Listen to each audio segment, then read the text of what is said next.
We're approaching a holiday enacted to celebrate the first U.S. revolution. I've argued elsewhere that here and in other places we can have a peaceful, just, caring, and sustainable society, but only if we build a nonviolent, massive movement for a second revolution. I mentioned that to my friend Phil, and he challenged me to name one revolution that's been successful in living up to its ideals. So I'm making this video series both to answer that question as well as what we can learn from those that did not succeed.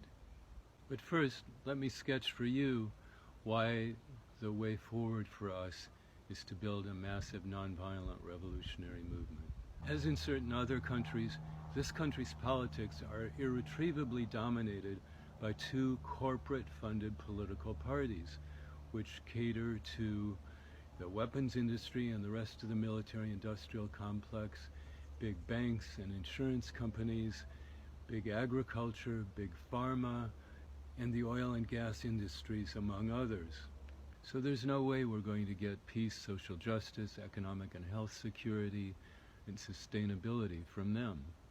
That's half the bad news. The other half is the rise of neo-fascism in our country, fueled by the increasing suffering of tens of millions of us in a society organized to permit the super rich to continue to get richer every day. So the simplistic answers to both the sources of our problems and the solutions coming from the extreme right have increasing appeal to many. And while it's easy to point the finger at Tea Party republicanism, MAGA republicanism, and Donald Trump, the betrayals by the Democrats, whom I call corporate party light, fuel the fire just as strongly. The Democrats can't help resist the rise of fascism, for doing that requires educating people as to the sources of their insecurity and organizing them to fight back. That is not what that party is about. Instead, they hope to win the November elections by crowing about what they've done for the economy, while 2/3 of people living in the U.S. are living paycheck to paycheck. So, whose economy are we talking about?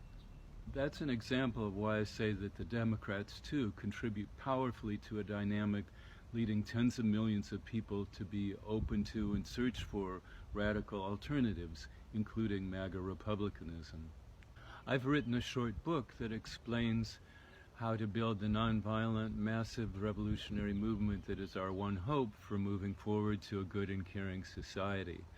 In the rest of this video series, I will both answer Phil's question about revolutions that have succeeded, as well as, just as importantly, what we can learn from those that did not live up to their promise. Stay tuned.